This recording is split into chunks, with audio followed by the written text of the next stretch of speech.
Hi, Babushka. I'm so glad you decided to see the doctor about your eyes. You said you've been suffering for some time from migraines, and I think needing glasses might be the remedy. So let me know as soon as possible how that comes about. I've been listening to some fantastic music to get me in the mood for this segment of the Mothers. This is going to be a side story to shed some light on the path from your grandmother Sarah's demise. There were 4 other mothers in my life who tried to help me, and they tried to help her as well along the way. This is the number 1 mother in that group. Her name was Sylvia. Her zodiac sign was Aries, which should be golden, but she considered herself more silver than anything else, and that has a special connection. It's hard to describe her. She was born in Nevada, and her ancestors had settled in the Oregon Territory. She is of German and Native and English descent. A beautiful woman. Another thing about these 4 mothers, 2 of them especially owned this album. So we'll consider them the Outlaw Mothers. Why not? Because that's what they stood for to me. Especially her. She was full of beauty and mixed with a little bit of piss and vinegar. She had a lot of guts and a lot of fortitude. She and her family had settled in the Oregon Territory and settled around the little town of Humbleton. And then also some of her children ended up north around Vancouver, Washington. In fact, one of her sons was a sheriff over in Vancouver.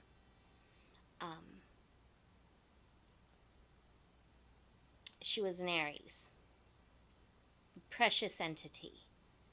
That story is a 2-parter.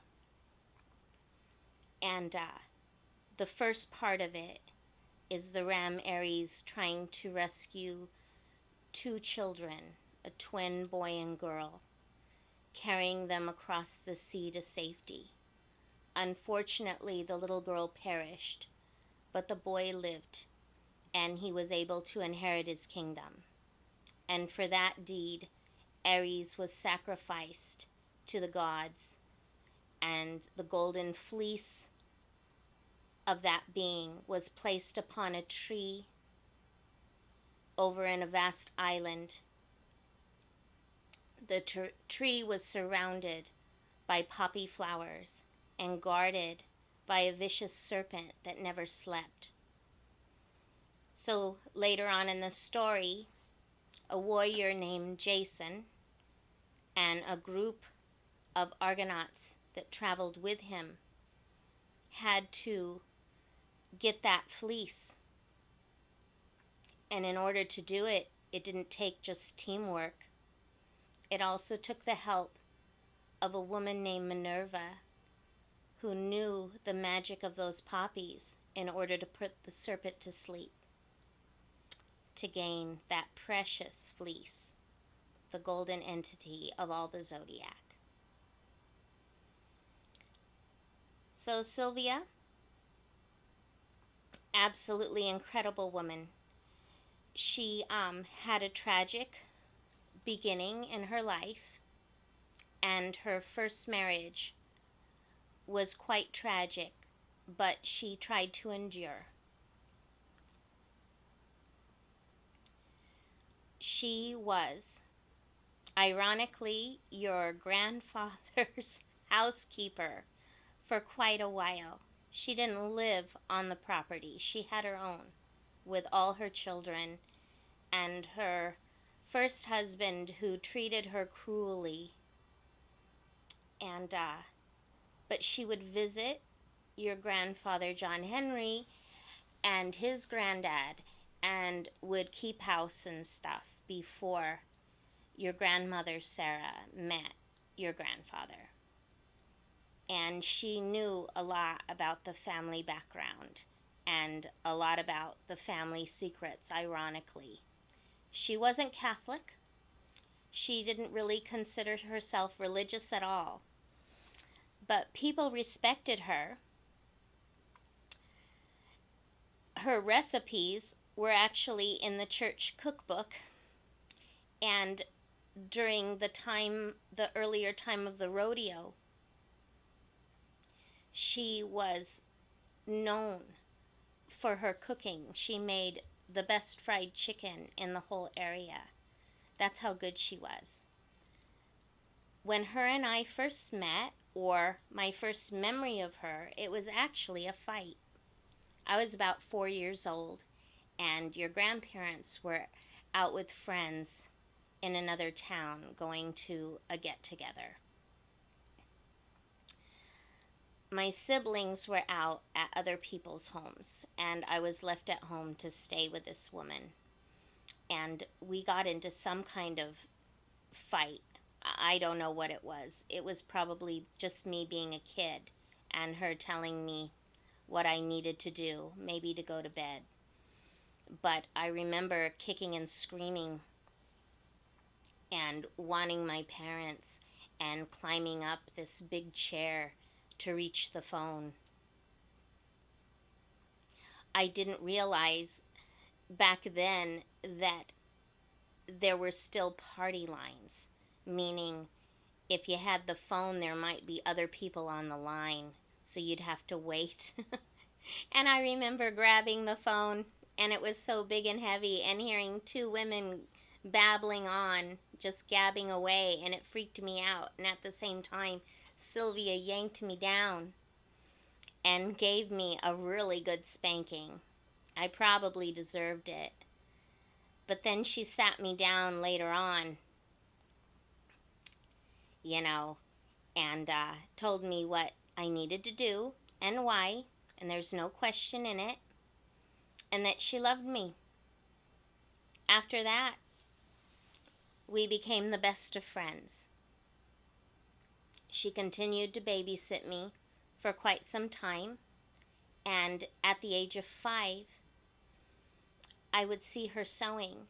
She would have her sister or other women would come to visit, or her daughter would visit all the time, and they had a quilting circle.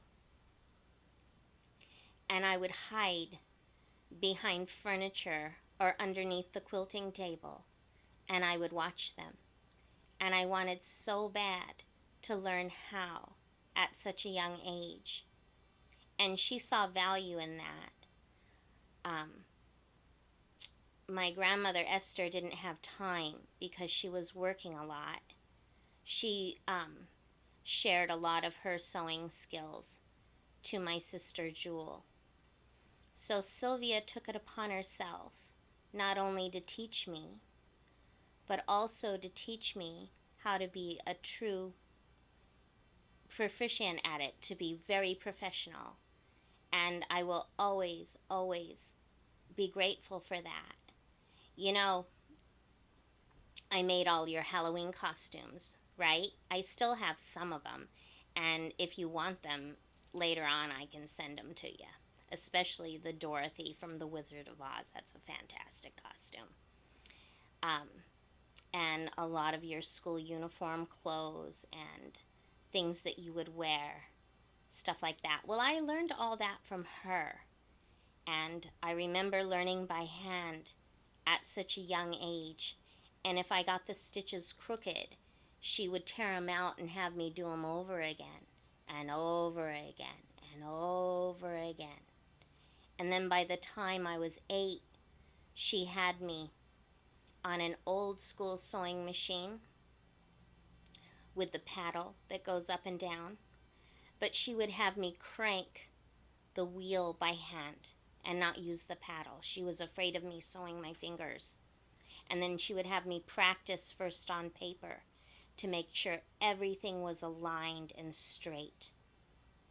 And then later on, she taught me the art of quilting and how to cut the shapes and how to get all the strips in line together and to make it perfect, and how to really squint my eyes and look at the colors and see how they blend in and to create. And in that, I discovered her favorite color was pink, and that's your color too, and that's a wonderful thing. I don't have any photos of her, as you know. I do have a tiny, tiny doll, but it's put away in the china cabinet, and someday you'll have it. And I know you remember it because it was a tiny little fairy that I gave to her. I got it back after she had passed away. But you'll have all that. I do know that I did send one of the necklaces that she made, because she did a lot of elaborate beadwork as well. The necklace I sent to you is pink with silver, and that was her favorite color. I kept the other one that she made. I wore this at my wedding, and it's gold and white, if you remember it. So instead of hanging up a photo, I have this to hang up, because it meant so much to me. This story also is a good side story when I continue about your grandma Sarah and her demise, because it all pieces everything together like a web or a quilt. And Sylvia used to say that life is like a crazy quilt, and you have to really look at the shapes to really understand how to put things together. And sometimes it can take forever. Sometimes you can be halfway there and decide you don't like it and you have to tear it all up and start all over again or scrap it. Looking back now, I can see what she was saying, because part of her life she did have to scrap too. Her first husband, he was a hard worker, but he didn't treat her with the respect that she deserved. He may have loved her, but he had some real issues. And it not only affected her, but it affected her children. Now, this guy's name was George, and he also had a best friend named George who was more quiet. And when they would do group things together, both men were often present. Well, eventually, the first husband died. Could have been a heart attack, could have been something. It could have had something to do with his drinking. He had some drinking issues. Now, his best friend, the other Georgie, he did not drink hardly at all. He was more of a lightweight or a teetotaler, and he was opposite of the other George. He was very reserved and shy. He worked as a carpenter. So when the first George died, the second one got a little closer to Sylvia, and they fell in love. And George and her got married, and George helped her raise her children. And then they had one more baby, a son, also named George, who had the quiet disposition of his father. But when they married, a few blocks away from the house that she lived in, he built her a house along a slope going down, so flat in the front and then the back sloped down with a deck. It was perfectly aligned to where in the front you could see the fireworks from the rodeo popping out. And then behind, you could see the sunset. And there was a huge window overlooking the deck where you could see the sun setting over the fields. It's a wonderful gift. And he painted a barn red for her with white trim.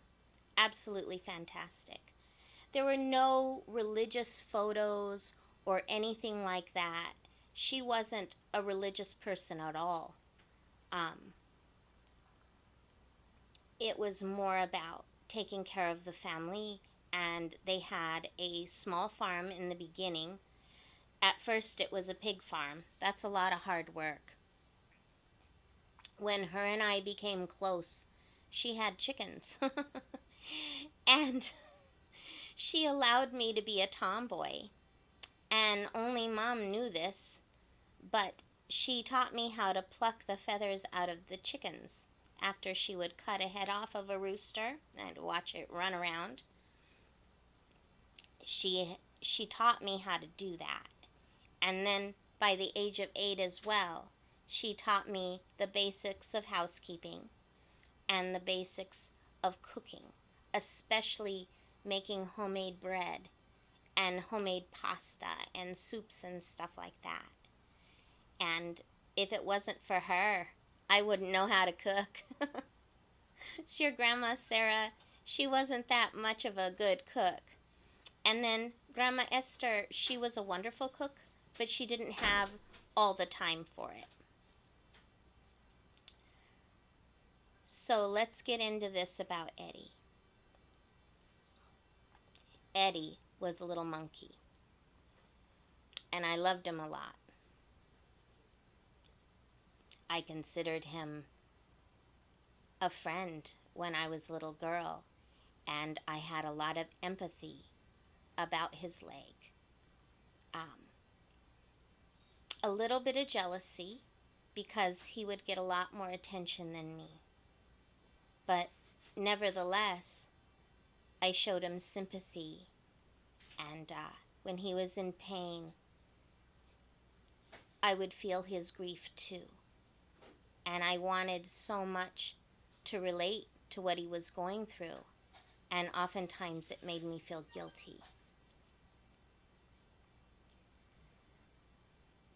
But after my grandfather died, Grandpa Ed, Eddie began to change about how he would be around me. Remember, I had that confrontation with him when you were little, and I was on the phone, and he wanted to come and visit, and immediately he would put me down and just be so vile and cruel and would want to control everything. And that's when I spoke up about the things that he tried to do to me. And it began as early as the age of 8. Alone. After Grandpa died and Grandma, her bedroom was downstairs, so she didn't know what was going on. And the other siblings weren't there. He tried to groom me. And it consisted going on forever, it seemed like. Every time we were alone, if somebody wasn't around, along with his weird play with animals and torturing them, he would want me to touch them. And I knew that possibly he learned some of this from someone else. I don't know for sure. But I remember one night it got really serious. And I didn't know what to do. I was paralyzed. And I decided to tell Mom immediately. Mom took it very, very seriously. And she did tell John Henry immediately. And Dad turned it against her. And he screamed for days. And he turned it against me too. And how dare you? And impossible. And just on and on and on with filth and foul language. And it made me feel more degraded, more isolated and alone. I didn't know what to do. Eventually, going back to Sylvia, her and I became so close. I would visit her all the time. I would ride my bike that 4 miles and travel to see her almost every weekend or every other weekend. And then I even had her visit my school. That's how much she meant to me. She didn't treat me totally special. When her granddaughters would come and visit, like twice a year, she would put them before me. I was a little jealous at first. She would make them wonderful dolls. But she set me aside and explained, that she hardly ever saw them. And they were grandkids, And the girls and I, we got along well enough. But Sylvia, rather than making the most beautiful things for me, she made things that we could relate to. And then she also gave me some of the strength that she knew that I needed in dealing with my brother, the little monkey. I told her what was going down, and so did Mom. We knew at the time, and I knew at the time, that none of the other relatives or community would support me in this issue. She told me to do something. Do you remember? It's about the time of the 2nd grade, right before you went and won your medal in Karate Nationals, and you were learning all that Kempo karate. I'm so glad you wanted to do that.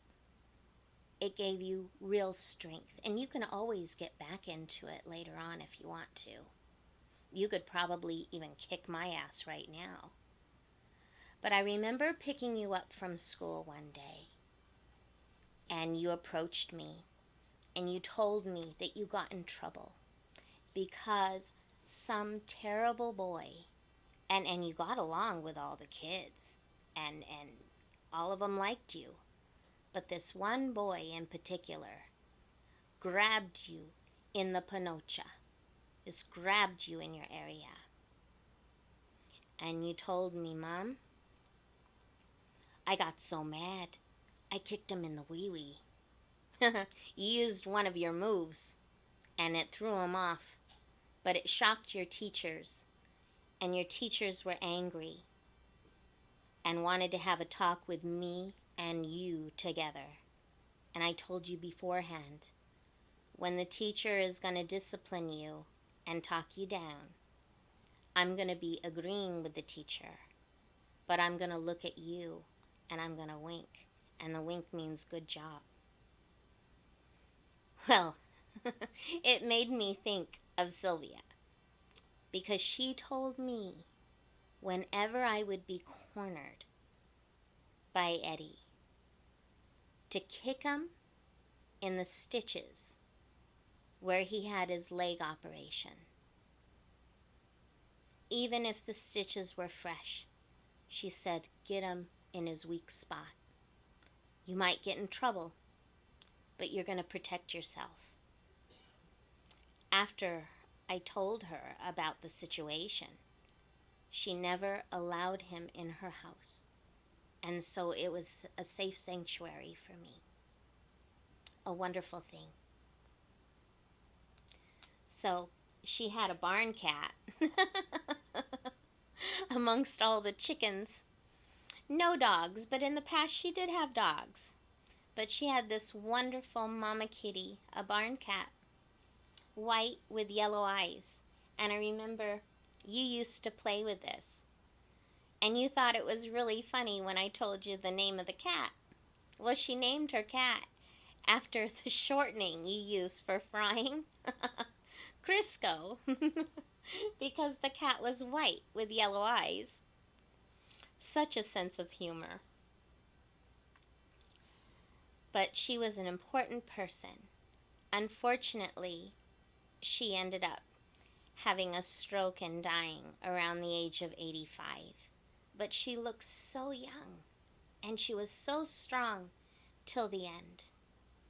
After she died, my mom took it upon me to ride my bike to that house for her husband George, because he was so distraught and he couldn't do his carpentry work anymore. He was so depressed.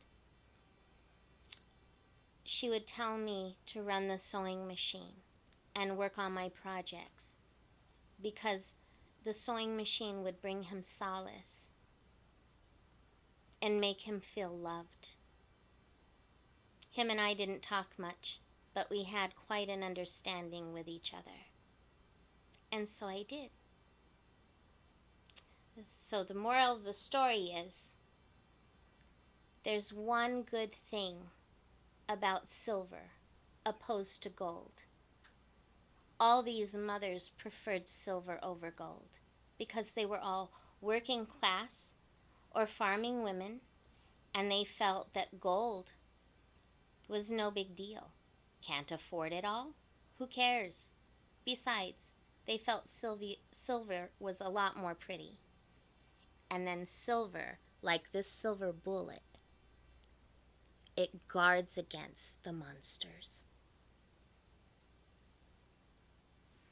And it also makes a girl more strong.